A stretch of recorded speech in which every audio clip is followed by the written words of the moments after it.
Now, the Casey family has been given back to Pennsylvania and serving the American public for a long time. And, you know, they say the acorn doesn't fall far from the tree. Governor Casey was a great governor. Bob Casey is a great senator. He also happens to be one of the finest, most decent, most hardworking, good men you would ever want to meet. You are lucky to have him representing you in the United States Senate.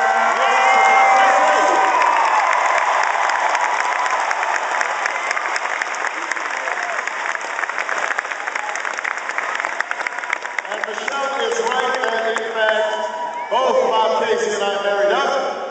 Ms. Teresa Casey, she is just like Michelle. She basically tells Bob what to do. And we do it with pleasure. It usually works out when we take their advice. I also want to thank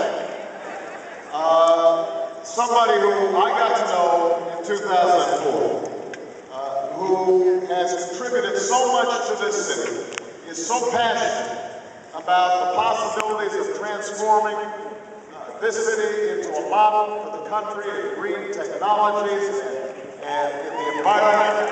She is somebody who is a force in her own right.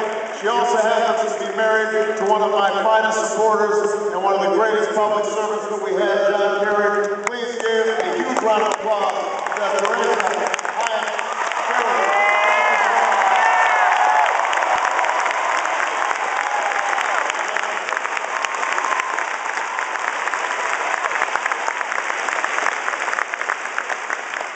I want to thank somebody who wasn't on the stage, but has been a great friend and supporter, helped design the new frontier, helped guide this country to a better place, served as the United States Senator here in Pennsylvania. Please give a big round of applause to Harris Walker.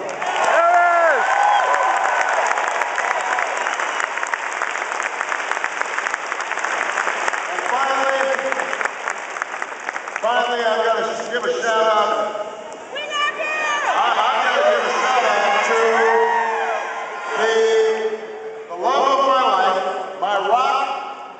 My foundation,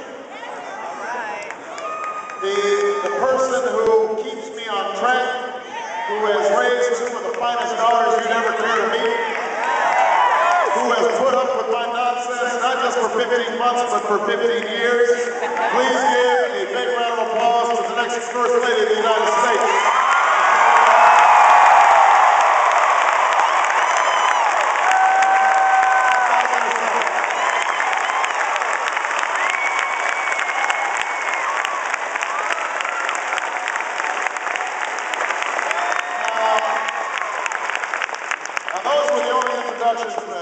I was going to make, but I've got to say, I just spotted in the audience somebody who I idolized, and so I've got to give a little shout out to Franco Harris in the house.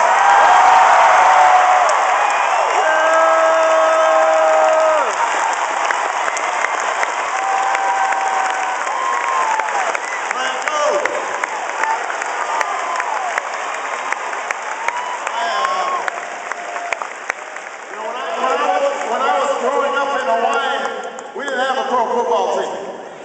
So I adopted the Steelers.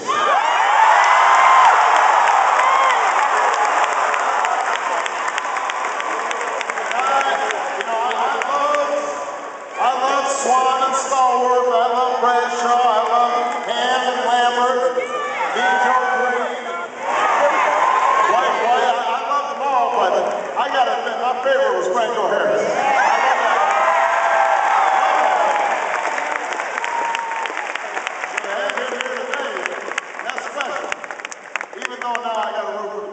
Sorry, guys. I live in Chicago. But there's still a special place in my heart for the Pittsburgh Steelers. Those terrible towns. I'm all right with you. So, listen. I have had just a wonderful time campaigning all across Pennsylvania.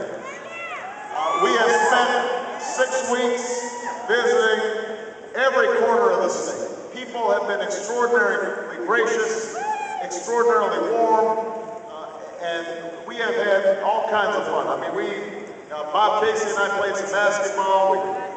We went bowling, that didn't go so well. I fed a cow, a calf, some milk. We were on a train, and I got to pull the thing that makes it go.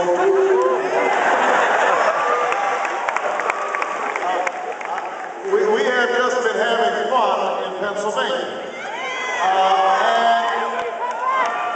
And what I've seen in Pennsylvania is what I've seen all across the country, which is that there is a core decency and generosity to the American people. There is a willingness to sacrifice and work hard on behalf of future generations.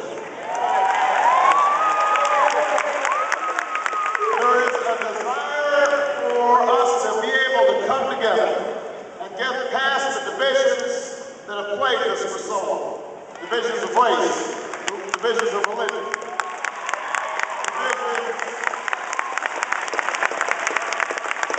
divisions of region, and political ideology. And I think that here in Pennsylvania and all across the country, people are reminded in this election of what has always been at the core of the American idea. Now, I was down in Philadelphia in front of Independence Hall. We had a big crowd there. And because of the setting, you couldn't help but think about history.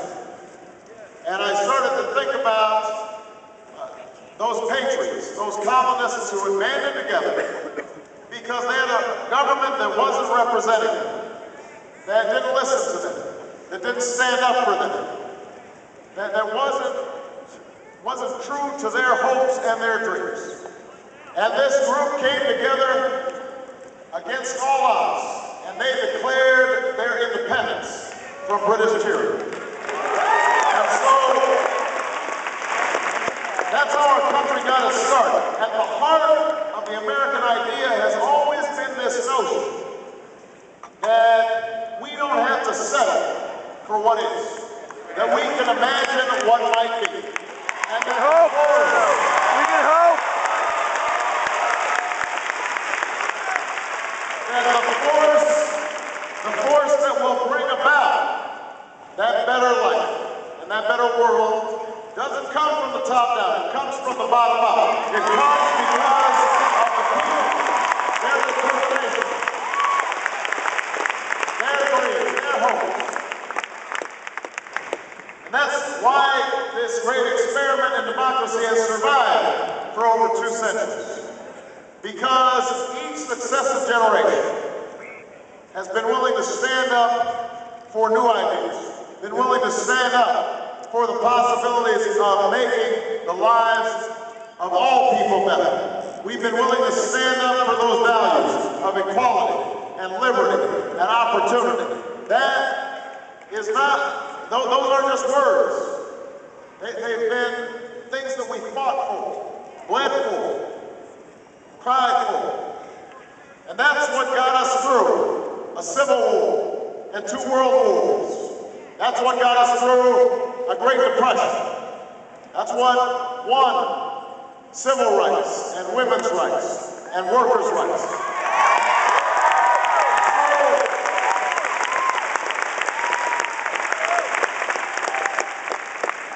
In this election, at this moment, we face our own set of challenges. This generation has its own call to action, because we too face a whole set of problems that no generation has faced before. And we too have a government that we feel isn't listening to us and isn't standing up for us and isn't representing us.